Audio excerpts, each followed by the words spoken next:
Chapter 45. The Affidavit. So far as what there may be of a narrative in this book, and indeed as indirectly touching one or two very interesting and curious particulars in the habits of sperm whales, the foregoing chapter, in its earlier part, is as important a one as will be found in this volume.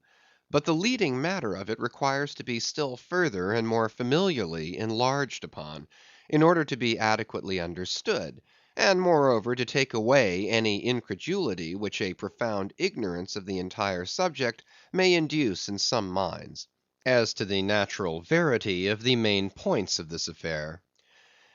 I care not to perform this part of my task methodically, but shall be content to produce the desired impression by separate citations of items practically or reliably known to me as a whaleman.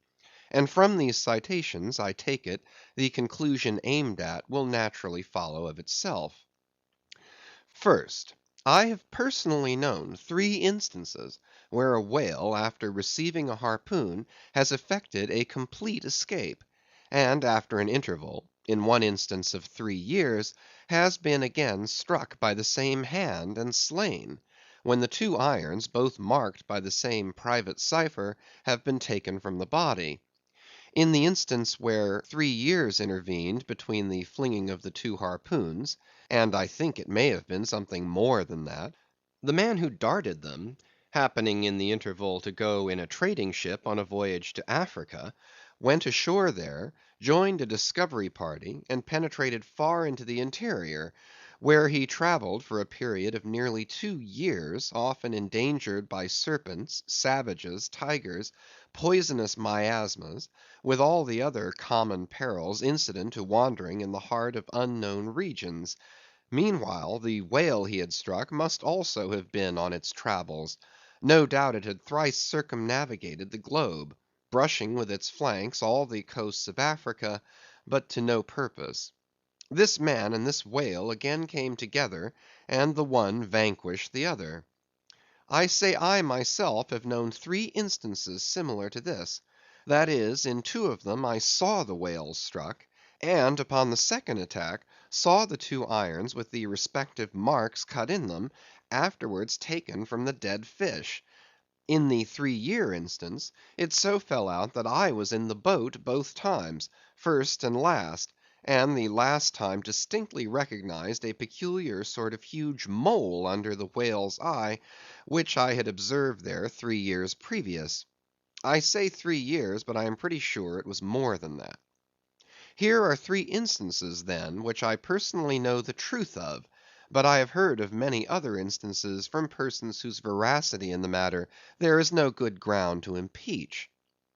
Secondly, it is well known in the sperm whale fishery, however ignorant the world ashore may be of it, that there have been several memorable historical instances where a particular whale in the ocean has been at distant times and places popularly cognizable.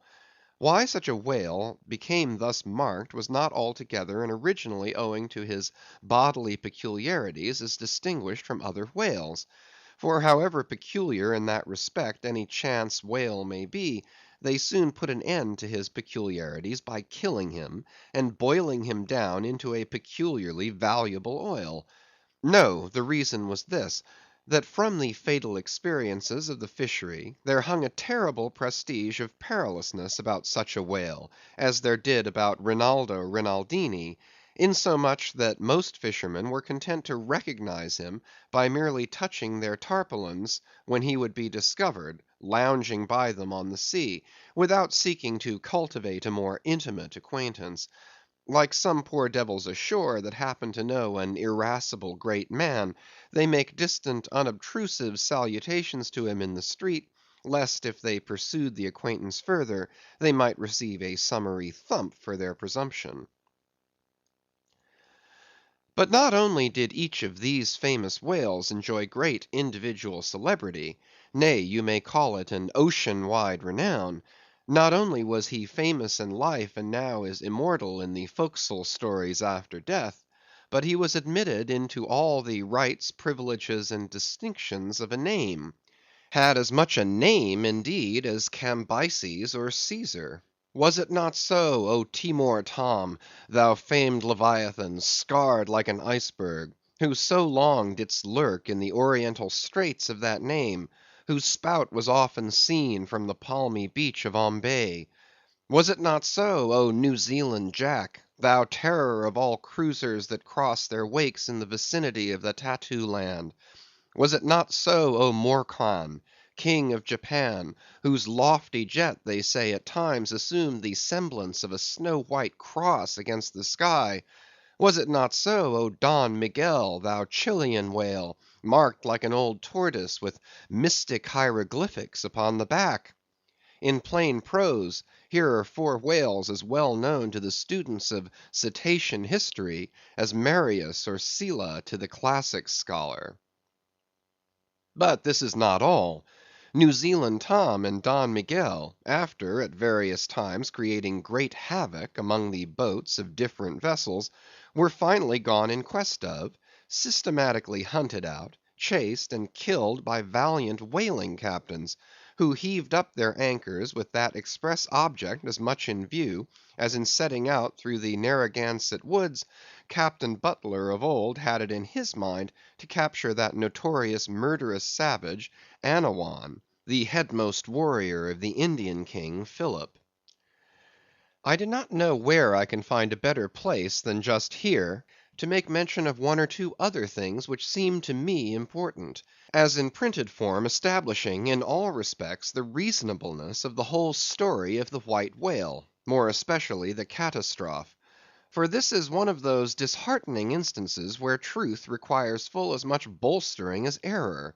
So ignorant are most landsmen of some of the plainest and most palpable wonders of the world, that without some hints touching the plain facts, historical and otherwise, of the fishery, they might scoff at Moby Dick as a monstrous fable, or still worse and more detestable, a hideous and intolerable allegory.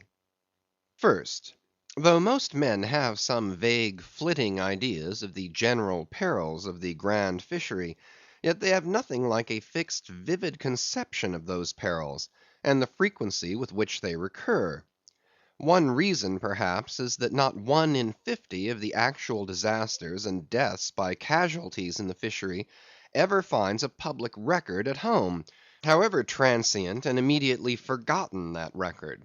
Do you suppose that that poor fellow there, who this moment perhaps caught by the whale line off the coast of New Guinea, is being carried to the bottom of the sea by the sounding Leviathan, do you suppose that that poor fellow's name will appear in the newspaper obituary you will read to morrow at your breakfast? No, because the mails are very irregular between here and New Guinea. In fact, did you ever hear what might be called regular news, direct or indirect, from New Guinea? Yet I tell you that upon one particular voyage which I made to the Pacific, among many others, we spoke 30 different ships, every one of which had a death by a whale, some of them more than one, and 3 that had each lost a boat's crew. For God's sake, be economical with your lamps and candles. Not a gallon you burn, but at least 1 drop of a man's blood was spilled for it. Secondly, people ashore have indeed some indefinite idea that a whale is an enormous creature of enormous power. But I have ever found that when narrating to them some specific example of this twofold enormousness, they have significantly complimented me upon my facetiousness, when I declare upon my soul I had no more idea of being facetious than Moses when he wrote the history of the plagues of Egypt. But fortunately the special point I here seek can be established upon testimony entirely independent of my own. The point is this: the sperm whale is in some cases sufficiently powerful, knowing, and judiciously malicious, as with direct aforethought, to stave in, utterly destroy, and sink a large ship. And what is more, the sperm whale has done it. First, in the year 1820, the ship Essex, Captain Pollard of Nantucket, was cruising in the Pacific Ocean. One day she saw spouts, lowered her boats, and gave chase to a shoal of sperm whales. Ere long several of the whales were wounded, when suddenly a very large whale escaping from the boats, issued from the shoal, and bore directly down upon the ship. Dashing his forehead against her hull, he so stove her in, that in less than "10 minutes" she settled down and fell over. Not a surviving plank of her has been seen since. After the severest exposure, part of the crew reached the land in their boats. Being returned home at last, Captain Pollard once more sailed for the Pacific in command of another ship; but the gods shipwrecked him again upon unknown rocks and breakers. For the second time his ship was utterly lost, and forthwith forswearing the sea, he has never tempted it since. At this day Captain Pollard is a resident of Nantucket. I have seen Owen Chase, who was chief mate of the Essex at the time of the tragedy. I have read his plain and faithful narrative. I have conversed with his son; and all this within a few miles of the scene of the catastrophe. Footnote: The following are extracts from Chase's narrative. "Every fact seemed to warrant me in concluding that it was anything but chance which directed his operations. He made too several attacks upon the ship, at a short interval between them; both of which, according to their direction, were calculated to do us the most injury, by being made ahead, and thereby combining the speed of the two objects for the shock; to effect which, the exact manoeuvres which he made were necessary. His aspect was most horrible, and such as indicated resentment and fury. He came directly from the shoal which we had just before entered, and in which we had struck three of his companions, as if fired with revenge for their sufferings." Again: "At all events, the whole circumstances taken together, all happening before my own eyes, and producing at the time impressions in my mind of decided calculating mischief on the part of the whale, many of which impressions I cannot now recall, induce me to be satisfied that I am correct in my opinion." Here are his reflections some time after quitting the ship, during a black night in an open boat, when almost despairing of reaching any hospitable shore. "The dark ocean and swelling waters were nothing; the fears of being swallowed up by some dreadful tempest, or dashed upon hidden rocks, with all the other ordinary subjects of fearful contemplation, seemed scarcely entitled to a moment's thought. The dismal looking wreck, and the horrid aspect and revenge of the whale, wholly engrossed my reflections, until day again made its appearance." In another place (page 45), he speaks of "the mysterious and mortal attack of the animal." Secondly, the ship Union, also of Nantucket, was in the year 1807 totally lost off the Azores by a similar onset; but the authentic particulars of this catastrophe I have never chanced to encounter, though from the whale hunters I have now and then heard casual allusions to it. Thirdly, some 18 or 20 years ago, Commodore J——, then commanding an American sloop of war of the first class, happened to be dining with a party of whaling captains, on board a Nantucket ship, in the harbor of Oahu, Sandwich Islands. Conversation turning upon whales, the Commodore was pleased to be skeptical touching the amazing strength ascribed to them by the professional gentlemen present. He peremptorily denied, for example, that any whale could so smite his stout sloop of war as to cause her to leak so much as a thimbleful. Very good; but there is more coming. Some weeks after, the Commodore set sail in this impregnable craft for Valparaiso; but he was stopped on the way by a portly sperm whale that begged a few moments' confidential business with him. That business consisted in fetching the Commodore's craft such a thwack, that with all his pumps going he made straight for the nearest port to heave down and repair. I am not superstitious, but I consider the Commodore's interview with that whale as providential. Was not Saul of Tarsus converted from unbelief by a similar fright? I tell you, the sperm whale will stand no nonsense. I will now refer you to Langsdorff's Voyages for a little circumstance in point, peculiarly interesting to the writer hereof. Langsdorff, you must know, by the way, was attached to the Russian Admiral Krusenstern's famous discovery expedition in the beginning of the present century. Captain Langsdorff thus begins his 17th chapter. By the 13th of May our ship was ready to sail, and the next day we were out in the open sea, on our way to Ochotsh. The weather was very clear and fine, but so intolerably cold that we were obliged to keep on our fur clothing. For some days we had very little wind.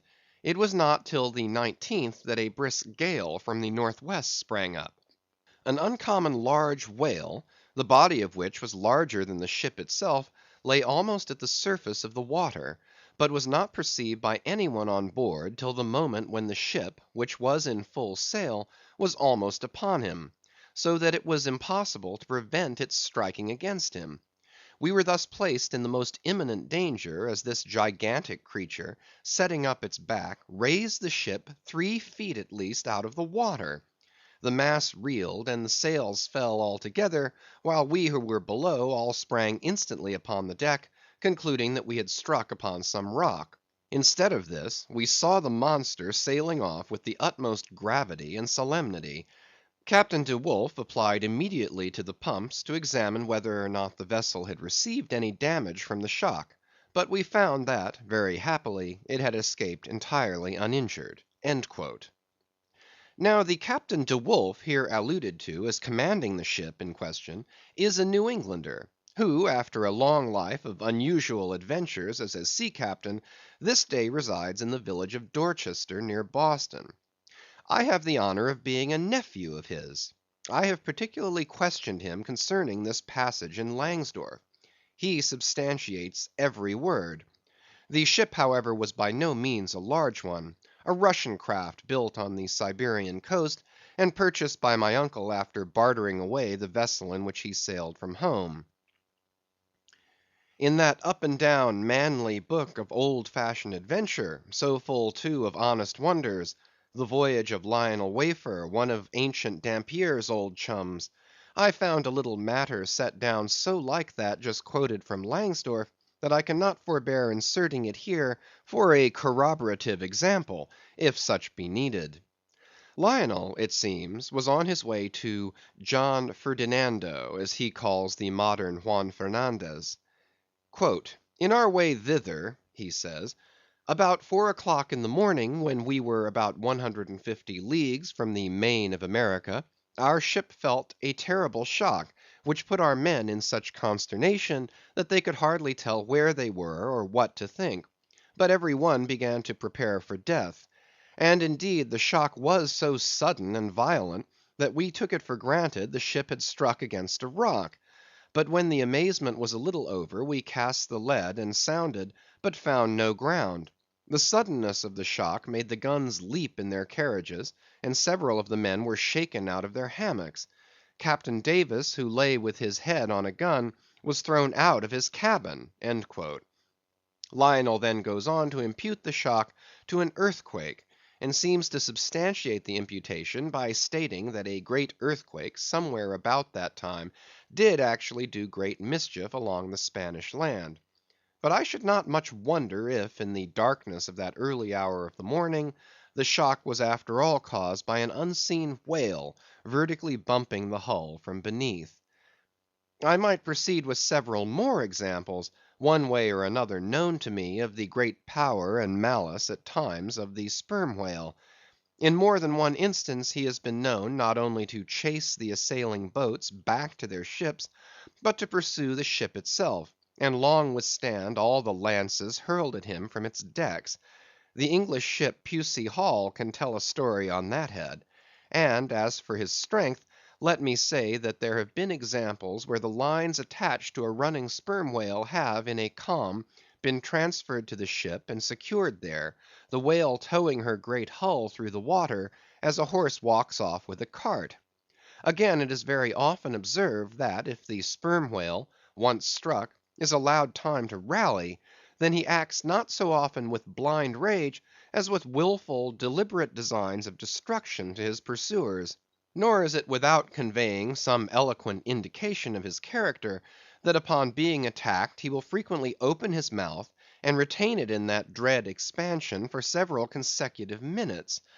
But I must be content with only one more and a concluding illustration, a remarkable and most significant one, by which you will not fail to see that not only is the most marvelous event in this book corroborated by plain facts of the present day, but that these marvels, like all marvels, are mere repetitions of the ages, so that for the millionth time we say Amen with Solomon, verily there is nothing new under the sun.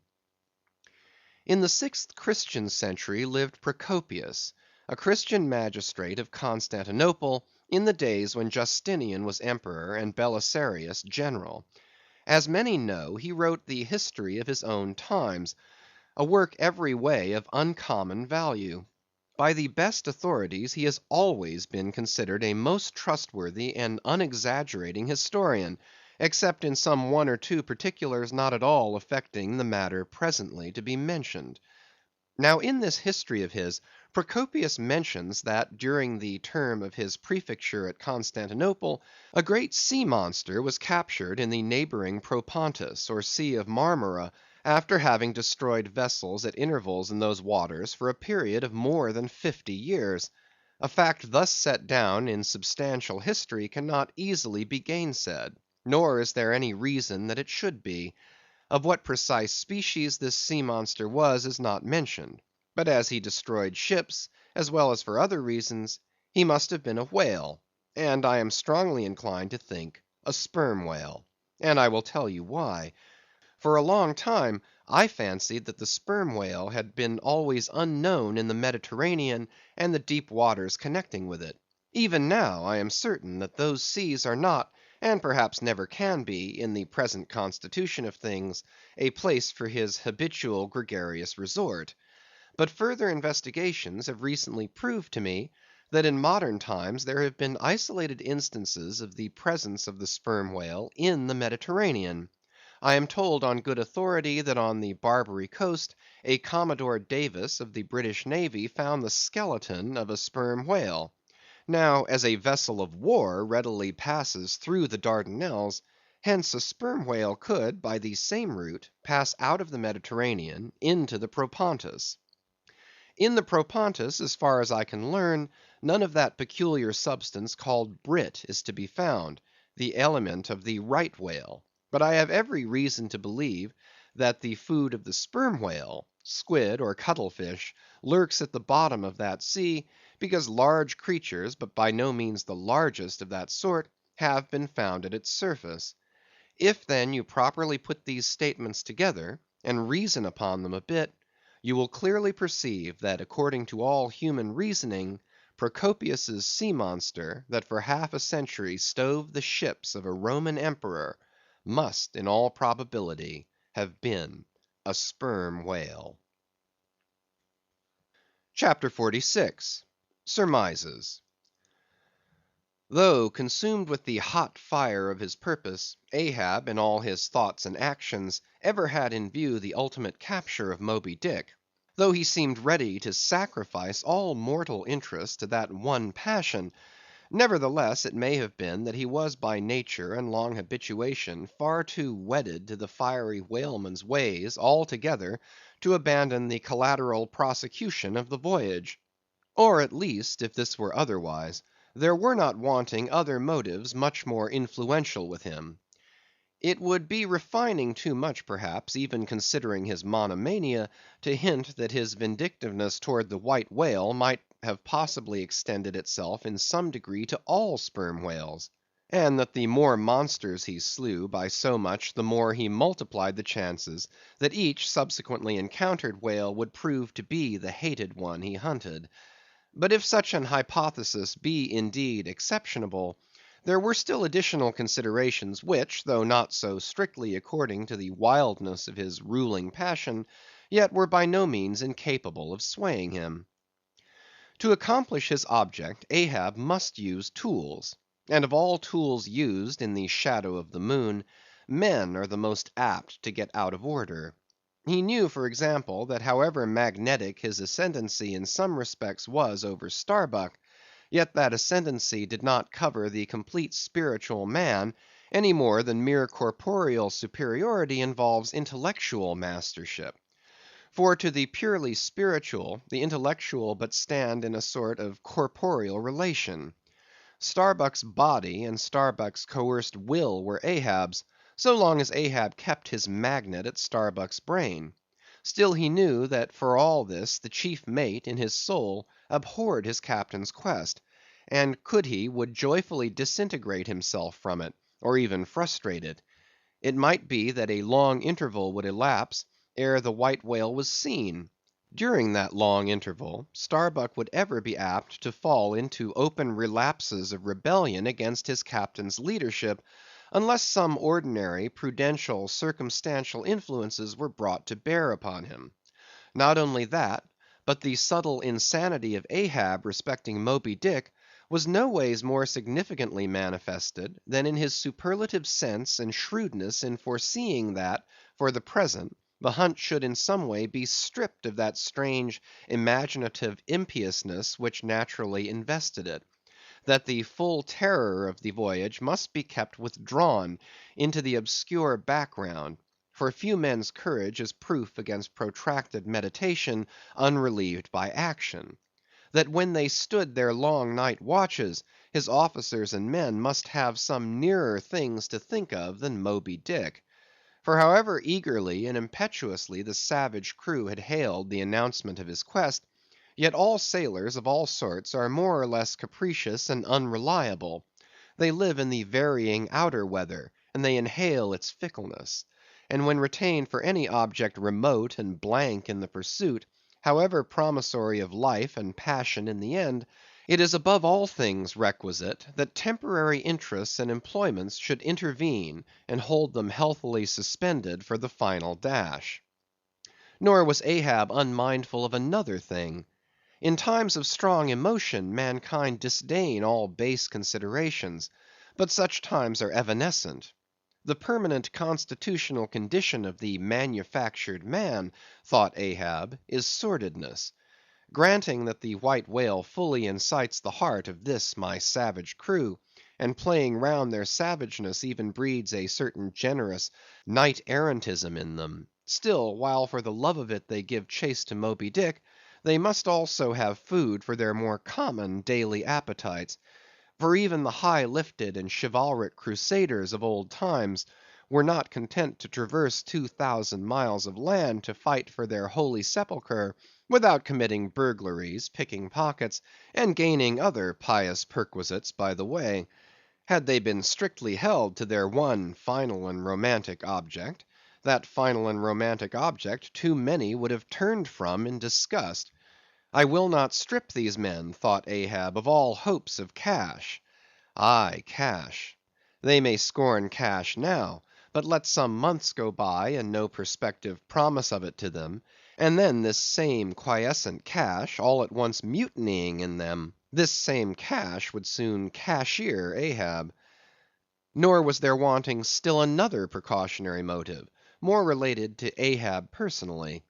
Having impulsively, it is probable, and perhaps somewhat prematurely, revealed the prime but private purpose of the Pequod's voyage, Ahab was now entirely conscious that in so doing he had indirectly laid himself open to the unanswerable charge of usurpation; and with perfect impunity, both moral and legal, his crew, if so disposed, and to that end competent, could refuse all further obedience to him, and even violently wrest from him the command. From even the barely hinted imputation of usurpation, and the possible consequences of such a suppressed impression gaining ground, Ahab must of course have been most anxious to protect himself. That protection could only consist in his own predominating brain and heart and hand, backed by a heedful, closely calculating attention to every minute atmospheric influence which it was possible for his crew to be subjected to.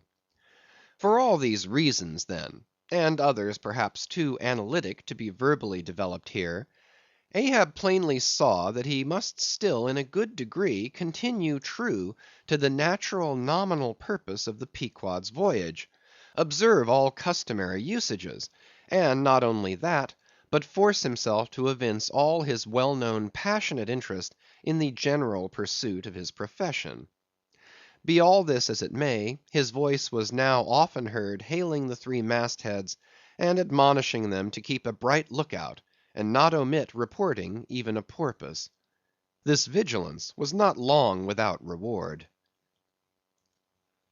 CHAPTER 47. The Mat-Maker. It was a cloudy, sultry afternoon. The seamen were lazily lounging about the decks, or vacantly gazing over into the lead-colored waters. Queequeg and I were mildly employed weaving what is called a sword mat, for an additional lashing to our boat. So still and subdued, and somehow preluding was all the scene, and such an incantation of reverie lurked in the air, that each silent sailor seemed resolved into his own invisible self. I was the attendant or page of Queequeg while busy at the mat. As I kept passing and repassing the filling or woof of marline between the long yarns of the warp, using my own hand for the shuttle, and as Queequeg, standing sideways, ever and anon slid his heavy oaken sword between the threads, and idly looking off upon the water, carelessly and unthinkingly drove home every yarn, I say so strange a dreaminess did there then reign all over the ship, and all over the sea, only broken by the intermitting dull sound of the sword, that it seemed as if this were the loom of time, and I myself were a shuttle mechanically weaving and weaving away at the fates. There lay the fixed threads of the warp, subject to but one single, ever returning, unchanging vibration, and that vibration merely enough to admit of the crosswise interblending of other threads with its own. This warp seemed necessity, and here, thought I, with my own hand I ply my own shuttle, and weave my own destiny into these unalterable threads. Meantime Queequeg's impulsive, indifferent sword, sometimes hitting the woof slantingly, or crookedly, or strongly, or weakly, as the case might be, and by this difference in the concluding blow producing a corresponding contrast in the final aspect of the completed fabric, this savage's sword, thought I, which thus finally shapes and fashions both warp and woof, this easy, indifferent sword must be chance. Aye, chance, free will, and necessity, nowise incompatible, all interweavingly working together. The straight warp of necessity, not to be swerved from its ultimate course; its every alternating vibration, indeed, only tending to that; free will still free to ply her shuttle between given threads; and chance, though restrained in its play, within the right lines of necessity, and sideways in its motion directed by free will; though thus prescribed to by both, chance by turns rules either, and has the last featuring blow at events. Thus we were weaving and weaving away, when I started at a sound so strange, long drawn, and musically wild and unearthly, that the ball of free will dropped from my hand, and I stood gazing up at the clouds whence that voice had dropped like a wing. High aloft in the cross trees was that mad gay-header, Tashtego. His body was reaching eagerly forward, his hand stretched out like a wand, and at brief sudden intervals he continued his cries. To be sure, the same sound was that very moment perhaps being heard all over the seas, from hundreds of whalemen's look-outs perched as high in the air; but from few of those lungs could that accustomed old cry have derived such a marvellous cadence as from Tashtego the Indian's. As he stood hovering over you, half suspended in air, so wildly and eagerly peering towards the horizon, you would have thought him some prophet or seer beholding the shadows of fate, and by those wild cries announcing their coming. "There she blows! There! There! There! She blows! She blows!" "Where away?" "On the lee beam, about 2 miles off; a school of them." Instantly all was commotion. The sperm whale blows as a clock ticks, with the same undeviating and reliable uniformity; and thereby whalemen distinguish this fish from other tribes of his genus. "There go flukes!" was now the cry from Tashtego, and the whales disappeared. "Quick, steward!" cried Ahab. Time! Time! Doughboy hurried below, glanced at the watch, and reported the exact minute to Ahab. The ship was now kept away from the wind, and she went gently rolling before it. Tashtego reporting that the whales had gone down heading to leeward, we confidently looked to see them again directly in advance of our bows. For that singular craft at times evinced by the sperm whale, when, sounding with his head in one direction, he nevertheless, while concealed beneath the surface, mills round and swiftly swims off in the opposite quarter, this deceitfulness of his could not now be in action, for there was no reason to suppose that the fish seen by Tashtego had been in any way alarmed, or indeed knew at all of our vicinity. One of the men selected for ship keepers, that is, those not appointed to the boats, by this time relieved the Indian at the main mast head. The sailors at the fore and mizzen had come down, the line tubs were fixed in their places, the cranes were thrust out, the mainyard was backed, and the three boats swung over the sea like three samphire baskets over high cliffs. Outside of the bulwarks, their eager crews with one hand clung to the rail, while one foot was expectantly poised on the gunwale. So looked the long line of man-of-war's men about to throw themselves on board an enemy's ship. But at this critical instant, a sudden exclamation was heard, that took every eye from the whale. With a start all glared at dark Ahab, who was surrounded by 5 dusky phantoms, that seemed fresh formed out of air. CHAPTER 48. The First Lowering. The phantoms, for so they seemed, were flitting on the other side of the deck, and with a noiseless celerity were casting loose the tackles and bands of the boat which swung there. This boat had always been deemed one of the spare boats, though technically called the captain's, on account of its hanging from the starboard quarter.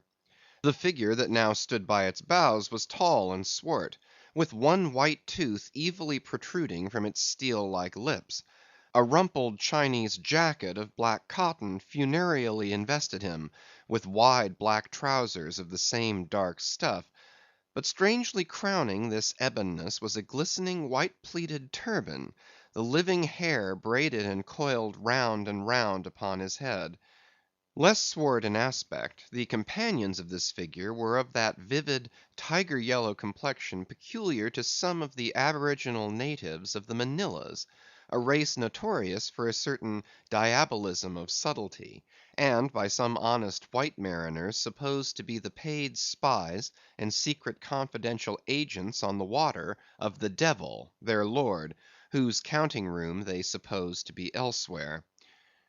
While yet the wondering ship's company were gazing upon these strangers, Ahab cried out to the white turbaned old man at their head, "All ready there, Fedallah?" "Ready," was the half-hissed reply. "Lower away then, d'ye hear?" shouting across the deck. "Lower away there, I say." Such was the thunder of his voice, that spite of their amazement, the men sprang over the rail, the sheaves whirled around in the blocks, with a wallow the three boats dropped into the sea, while with a dexterous off-handed daring, unknown in any other vocation, the sailors, goat-like, leaped down the rolling ship's side into the tossed boats below. Hardly had they pulled out from under the ship's lee, when a fourth keel, coming from the windward side, pulled round under the stern, and showed the 5 strangers rowing Ahab, who, standing erect in the stern, loudly hailed Starbuck, Stubb, and Flask to spread themselves widely, so as to cover a large expanse of water. But with all their eyes again riveted upon the swart Fedallah and his crew, the inmates of the other boats obeyed not the command. "Captain Ahab," said Starbuck. "Spread yourselves," cried Ahab. "Give way, all 4 boats. Thou, Flask, pull out more to leeward." "Aye, aye, sir," cheerfully cried little King Post, sweeping round his great steering oar. "Lay back," addressing his crew. "There, there, there again! There she blows right ahead, boys! Lay back! Never heed yonder yellow boys, Archy." "Oh, I don't mind 'em, sir," said Archy. "I knew it all before now. Didn't I hear 'em in the hold? And didn't I tell Cabaco here of it? What say ye, Cabaco? They're stowaways, Mr. Flask. Pull, pull, my fine hearts alive! Pull, my children! Pull, my little ones! Drawlingly and soothingly sighed Stubb to his crew, some of whom still showed signs of uneasiness. Why don't you break your backbones, my boys? What is it you stare at? Those chaps in yonder boat? Tut! They are only 5 more hands come to help us. Never mind from where. The more the merrier. Pull then, do pull. Never mind the brimstone. Devils are good fellows enough. So, so. There you are now. That's the stroke for £1,000. That's the stroke to sweep the stakes. Hurrah for the gold cup of sperm oil, my heroes! 3 cheers, men! All hearts alive! Easy, easy. Don't be in a hurry. Don't be in a hurry. Why don't you snap your oars, you rascals? Bite something, you dogs. So, so, so then. Softly, softly. That's it. That's it. Long and strong. Give way there. Give way. The devil fetch ye, you ragamuffin rapscallions. You're all asleep. Stop snoring, ye sleepers, and pull. Pull, will ye? Pull, can't ye? Pull, won't ye? Why in the name of gudgeons and ginger cakes don't you pull? Pull and break something. Pull and start your eyes out. Here! Whipping out the sharp knife from his girdle. Every mother's son of ye draw his knife, and pull with the blade between your teeth. That's it. That's it. Now you do something. That looks like it, my steel bits. Start her! Start her, my silver spoons! Start her, marling spikes! Stubb's exordium to his crew is given here at large, because he had a rather peculiar way of talking to them in general, and especially in inculcating the religion of rowing. But you must not suppose from this specimen of his sermonizings that he ever flew into downright passions with his congregation. Not at all, and therein consisted his chief peculiarity. He would say the most terrific things to his crew, in a tone so strangely compounded of fun and fury, and the fury seemed so calculated merely as a spice to the fun, that no oarsman could hear such queer invocations without pulling for dear life, and yet pulling for the mere joke of the thing. Besides, he all the time looked so easy and indolent himself, so loungingly managed his steering oar, and so broadly gaped, open-mouthed at times, that the mere sight of such a yawning commander, by sheer force of contrast, acted like a charm upon the crew. Then again, Stubb was one of those odd sort of humorists whose jollity is sometimes so curiously ambiguous as to put all inferiors on their guard in the matter of obeying them. In obedience to a sign from Ahab, Starbuck was now pulling obliquely across Stubb's bow, and when for a minute or so the 2 boats were pretty near to each other, Stubb hailed the mate. "Mr. Starbuck, larboard boat there, ahoy! A word with ye, sir, if you please." "Hallo!" returned Starbuck, turning round not a single inch as he spoke, still earnestly but whisperingly urging his crew, his face set like a flint from Stubb's. "What think ye of those yellow boys, sir?"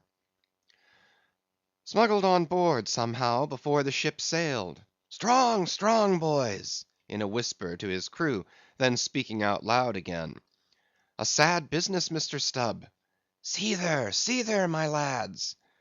But never mind, Mr. Stubb, all for the best. Let your crew pull strong, come what will. Spring, my men, spring! There's hogsheads of sperm ahead, Mr. Stubb, and that's what ye came for. Pull, my boys! Sperm's the play. This at least is duty, duty and profit hand in hand." "Aye, aye, I thought as much," soliloquized Stubb, when the boats diverged. "As soon as I clapped eye on 'em, I thought so. Aye, aye, that's what he went into the afterhold for so often, as Dough Boy long suspected. They were hidden down there. The white whale's at the bottom of it. Well, well, so be it. Can't be helped. All right, give way, men. It ain't the white whale to day. Give way!" Now the advent of these outlandish strangers at such a critical instant as the lowering of the boats from the deck, This had not unreasonably awakened a sort of superstitious amazement in some of the ship's company; but Archy's fancied discovery having some time previous got abroad among them, though indeed not credited then, this had in some small measure prepared them for the event.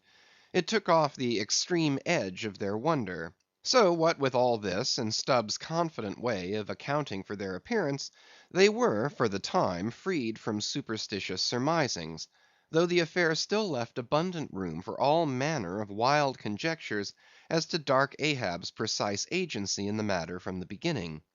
For me, I silently recalled the mysterious shadows I had seen creeping on board the Pequod during the dim Nantucket dawn, as well as the enigmatical hintings of the unaccountable Elijah. Meanwhile, Ahab, out of hearing of his officers, having sighted the furthest to windward, was still ranging ahead of the other boats, a circumstance bespeaking how potent a crew was pulling him. Those tiger yellow creatures of his seemed all steel and whalebone; like 5 trip hammers they rose and fell with regular strokes of strength, which periodically started the boat along the water like a horizontal burst boiler out of a Mississippi steamer.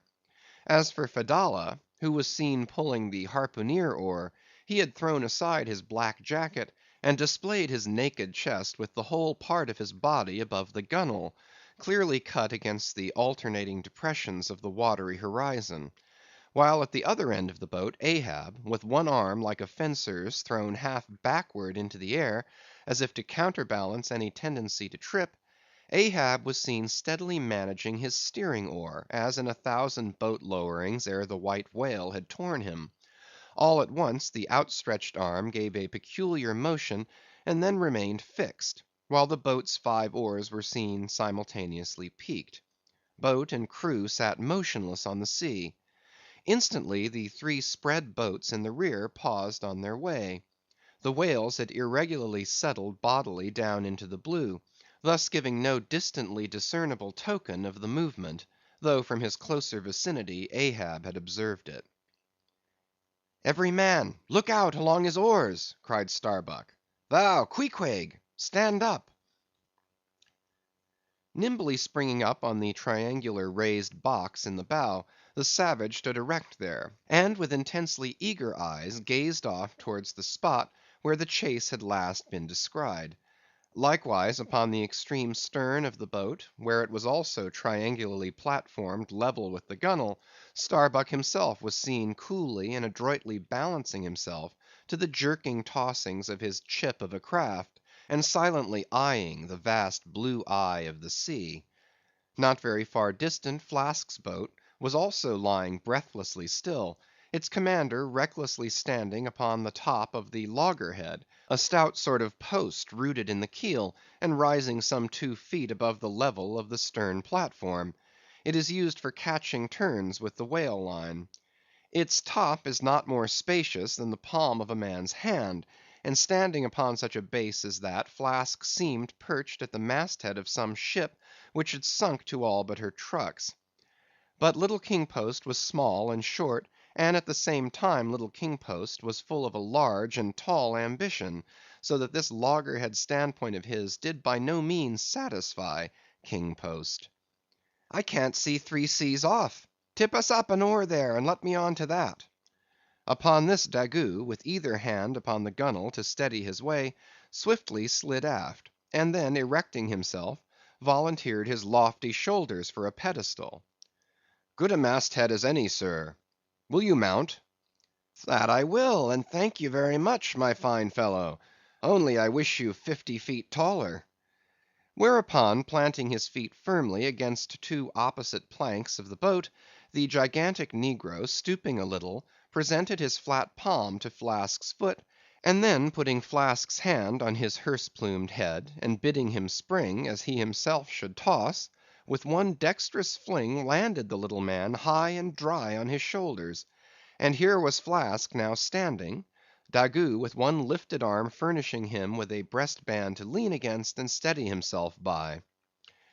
At any time it is a strange sight to the tyro to see with what wondrous habitude of unconscious skill the whaleman will maintain an erect posture in his boat, even when pitched about by the most riotously perverse and cross-running seas.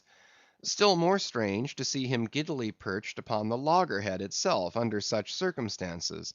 But the sight of little Flask mounted upon gigantic Daggoo was yet more curious; for sustaining himself with a cool, indifferent, easy, unthought of, barbaric majesty, the noble negro to every roll of the sea harmoniously rolled his fine form. On his broad back, flaxen‐haired Flask seemed a snowflake. The bearer looked nobler than the rider. Though truly vivacious, tumultuous, ostentatious little Flask would now and then stamp with impatience, but not one added heave did he thereby give to the negro's lordly chest. So have I seen passion and vanity stamping the living magnanimous earth, but the earth did not alter her tides and her seasons for that. Meanwhile Stubb, the third mate, betrayed no such far‐gazing solicitudes. The whales might have made one of their regular soundings, not a temporary dive from mere fright. And if that were the case, Stubb, as his wont in such cases it seems, was resolved to solace the languishing interval with his pipe. He withdrew it from his hat‐band, where he always wore it aslant like a feather. He loaded it, and rammed home the loading with his thumb end; but hardly had he ignited his match across the rough sandpaper of his hand, when Tashtego, his harpooneer, whose eyes had been setting to windward like two fixed stars, suddenly dropped like light from his erect attitude to his seat, crying out in a quick frenzy of hurry, "Down, down all, and give way! There they are!" To a landsman, no whale, nor any sign of a herring would have been visible at that moment; nothing but a troubled bit of greenish white water, and thin scattered puffs of vapor hovering over it, and suffusingly blowing off to leeward, like the confused scud from white rolling billows. The air around suddenly vibrated and tingled, as it were, like the air over intensely heated plates of iron. Beneath this atmospheric waving and curling, and partially beneath a thin layer of water also, the whales were swimming. Seen in advance of all the other indications, the puffs of vapor they spouted seemed their forerunning couriers and detached flying outriders. All four boats were now in keen pursuit of that one spot of troubled water and air. But it bade fair to outstrip them; it flew on and on, as a mass of interblending bubbles borne down a rapid stream from the hills. "Pull, pull, my good boys," said Starbuck in the lowest possible, but intensest concentrated whisper to his men, while the sharp fixed glance from his eyes darted straight ahead of the bow, almost seemed as two visible needles in two unerring binnacle compasses. He did not say much to his crew, though, nor did his crew say anything to him; only the silence of the boat was at intervals startlingly pierced by one of his peculiar whispers, now harsh with command, now soft with entreaty. How different the loud little king post! "Sing out and say something, me hearties! Roar and pull, my thunderbolts! Beach me on their black backs, boys! Only do that for me, and I'll sign over to you my Martha's Vineyard plantation, boys, including wife and children, boys! Lay me on! Lay me on! Oh, Lord, Lord, but I shall go stark, staring mad! See, see that white water!" And so shouting, he pulled his hat from his head, and stamped up and down on it; then picking it up, flirted it far off upon the sea, and finally fell to rearing and plunging in the boat's stern like a crazed colt from the prairie. "Look at that chap now," philosophically drawled Stubb, who, with his unlighted short pipe, mechanically retained between his teeth at a short distance, followed after. "He's got fits, that Flask has. Fits? Yes, give him fits; that's the very word. Pitch fits into 'em. Merrily, merrily, hearts alive; pudding for supper, you know; merry's the word. Pull, babes; pull, sucklings; pull all. But what the devil are you hurrying about? Softly, softly, and steadily, my men; only pull and keep pulling, nothing more; crack all your backbones, and bite your knives in two, that's all. Take it easy. Why don't you take it easy, I say, and burst all your livers and lungs?" But what it was that inscrutable Ahab said to that tiger-yellow crew of his, these were words best omitted here, for you live under the blessed light of the evangelical land.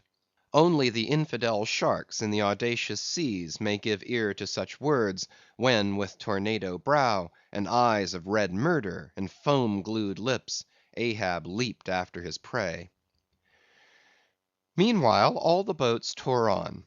The repeated specific allusions of Flask to "that whale," as he called the fictitious monster which he declared to be incessantly tantalizing his boat's bow with its tail; these allusions of his were at times so vivid and lifelike, that they would cause some one or two of his men to snatch a fearful look over the shoulder.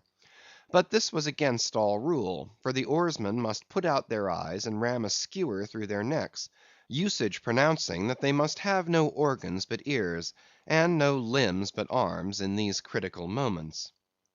It was a sight full of quick wonder and awe.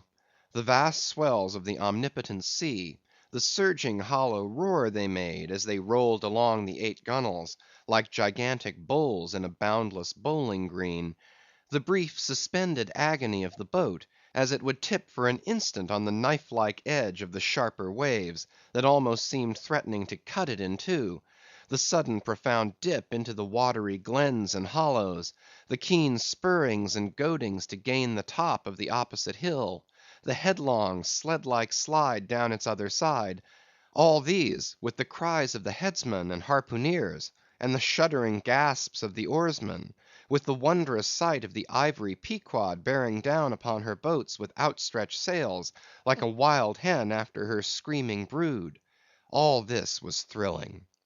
Not the raw recruit, marching from the bosom of his wife into the fever heat of his first battle; not the dead man's ghost encountering the first unknown phantom in the other world; neither of these can feel stranger and stronger emotions than that man does, who for the first time finds himself pulling into the charmed, churned circle of the hunted sperm whale. The dancing white water made by the chase was now becoming more and more visible, owing to the increasing darkness of the dun cloud shadows flung upon the sea. The jets of vapor no longer blended, but tilted everywhere to right and left; the whales seemed separating their wakes. The boats were pulled more apart, Starbuck giving chase to 3 whales running dead to leeward. Our sail was now set, and with the still rising wind we rushed along; the boat going with such madness through the water, that the lee oars could scarcely be worked rapidly enough to escape being torn from the rowlocks. Soon we were running through a suffusing wide veil of mist, neither ship nor boat to be seen. "Give way, men," whispered Starbuck, drawing still further aft the sheet of his sail. "There is time to kill a fish yet before the squall comes. There's white water again. Close to! Spring!" Soon after, 2 cries in quick succession on each side of us denoted that the other boats had got fast; but hardly were they overheard, when with a lightning‐like, hurtling whisper Starbuck said, "Stand up!" and Queequeg, harpoon in hand, sprang to his feet. Though not one of the oarsmen was then facing the life and death peril so close to them ahead, yet with their eyes on the intense countenance of the mate in the stern of the boat, they knew that the imminent instant had come. They heard, too, an enormous wallowing sound, as of 50 elephants stirring in their litter; meanwhile the boat was still booming through the mist, the waves curling and hissing around us like the erected crests of enraged serpents. "That's his hump! There! there! Give it to him!" whispered Starbuck. A short rushing sound leaped out of the boat. It was the darted iron of Queequeg. Then, all in one welded commotion, came an invisible push from astern, while forward the boat seemed striking on a ledge; the sail collapsed and exploded; a gush of scalding vapor shot up near by; something rolled and tumbled like an earthquake beneath us. The whole crew were half suffocated as they were tossed, helter‐skelter, into the white curdling cream of the squall. Squall, whale, and harpoon had all blended together; and the whale, merely grazed by the iron, escaped. Though completely swamped, the boat was nearly unharmed. Swimming round it, we picked up the floating oars, and lashing them across the gunwale, tumbled back to our places. There we sat up to our knees in the sea, the water covering every rib and plank, so that to our downward gazing eyes the suspended craft seemed a coral boat grown up to us from the bottom of the ocean. The wind increased to a howl, the waves dashed their bucklers together, the whole squall roared, forked, and crackled around us like a white fire upon the prairies, in which, unconsumed, we were burning, immortal in these jaws of death. In vain we hailed the other boats; as well roar to the live coals down the chimney of a flaming furnace, as hail those boats in that storm.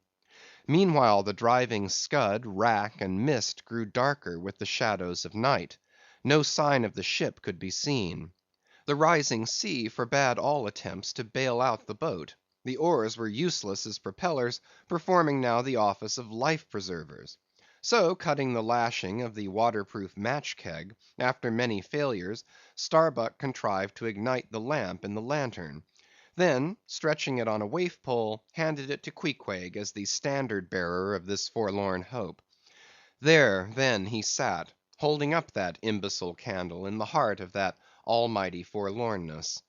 There, then, he sat, the sign and symbol of a man without faith, hopelessly holding up hope in the midst of despair. Wet, drenched through, and shivering cold, despairing of ship or boat, we lifted our eyes as the dawn came on. The mist still spread over the sea; the empty lantern lay crushed in the bottom of the boat. Suddenly Queequeg started to his feet, hollowing his hand to his ear. We all heard a faint creaking, as of ropes and yards, hitherto muffled by the storm.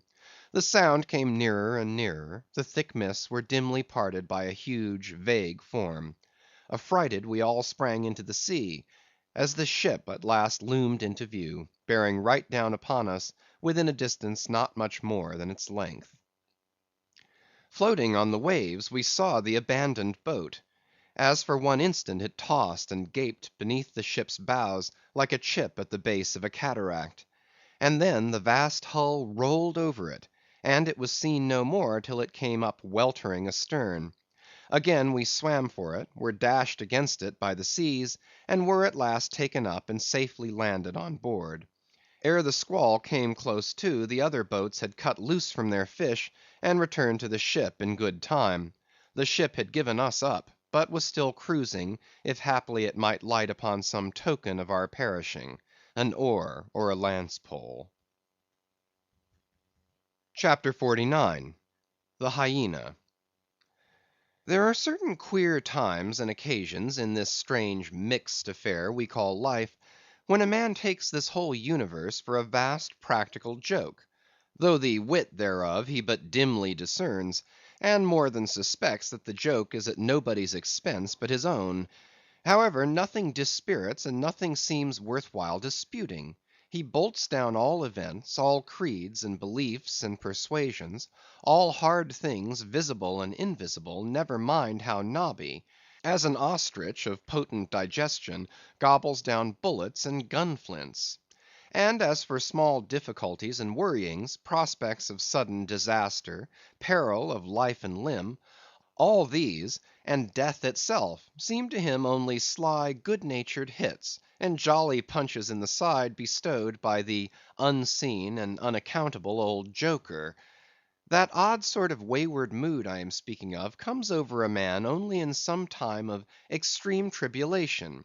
It comes in the very midst of his earnestness, so that what just before might have seemed to him a thing most momentous, now seems but a part of the general joke. There is nothing like the perils of whaling to breed this free and easy sort of genial desperado philosophy; and with it I now regarded this whole voyage of the Pequod, and the great white whale its object. "Queequeg," said I, when they had dragged me, the last man, to the deck, and I was still shaking myself in my jacket to fling off the water; "Queequeg, my fine friend, does this sort of thing often happen?" Without much emotion, though soaked through just like me, he gave me to understand that such things did often happen. Mr. Stubb, said I, turning to that worthy, who buttoned up in his oil jacket, was now calmly smoking his pipe in the rain. Mr. Stubb, I think I have heard you say, that of all whalemen you ever met, our chief mate, Mr. Starbuck, is by far the most careful and prudent. I suppose, then, that going plump on a flying whale with your sail set in a foggy squall is the height of a whaleman's discretion. Certain. I've lowered for whales from a leaking ship in a gale off Cape Horn. Mr. Flask, said I, turning to little King Post, who was standing close by, you are experienced in these things, and I am not. Will you tell me whether it is an unalterable law in this fishery, Mr. Flask, for an oarsman to break his own back, pulling himself back foremost into death's jaws? Can't you twist that smaller? Said Flask. Yes, that's the law. I should like to see a boat's crew backing water up to a whale face foremost. Ha, ha! The whale would give them squint for squint, mind that. Here, then, from three impartial witnesses, I had a deliberate statement of the entire case. Considering, therefore, that squalls and capsizings in the water, and consequent bivouacs on the deep, were matters of common occurrence in this kind of life; considering that at the superlatively critical instant of going on to the whale, I must resign my life into the hands of him who steered the boat, oftentimes a fellow who, at that very moment, is in his impetuousness upon the point of scuttling the craft with his own frantic stampings; considering that the particular disaster to our own particular boat was chiefly to be imputed to Starbuck's driving on to his whale almost in the teeth of a squall; and considering that Starbuck, notwithstanding, was famous for his great heedfulness in the fishery; considering that I belonged to this uncommonly prudent Starbuck's boat; and finally considering in what a devil's chase I was implicated, touching the white whale; taking all things together, I say, I thought I might as well go below and make a rough draft of my will. Queequeg, said I, come along. You shall be my lawyer, executor, and legatee. It may seem strange that of all men, sailors should be tinkering at their last wills and testaments; but there are no people in the world more fond of that diversion. This was the fourth time in my nautical life that I had done the same thing. After the ceremony was concluded, upon the present occasion, I felt all the easier; a stone was rolled away from my heart.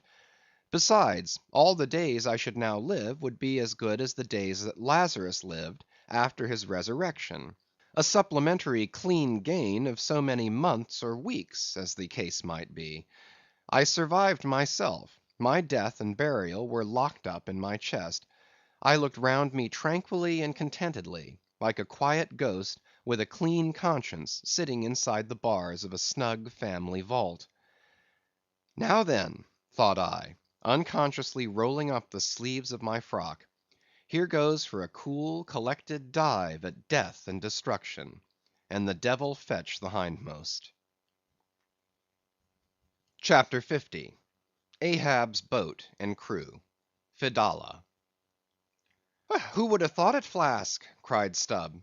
"If I had but one leg, you would not catch me in a boat, unless maybe to stop the plug hole with my timber toe.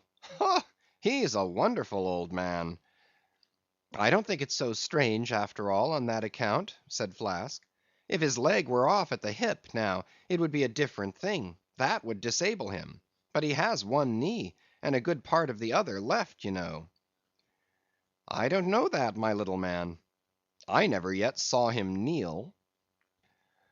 Among whale-wise people it has often been argued whether, considering the paramount importance of his life to the success of the voyage, it is right for a whaling captain to jeopardize that life in the active perils of the chase.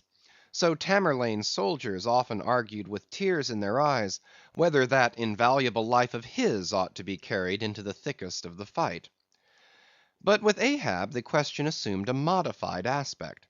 Considering that with two legs man is but a hobbling wight in all times of danger; considering that the pursuit of whales is always under great and extraordinary difficulties; that every individual moment, indeed, then comprises a peril; under these circumstances, is it wise for any maimed man to enter a whale boat in the hunt?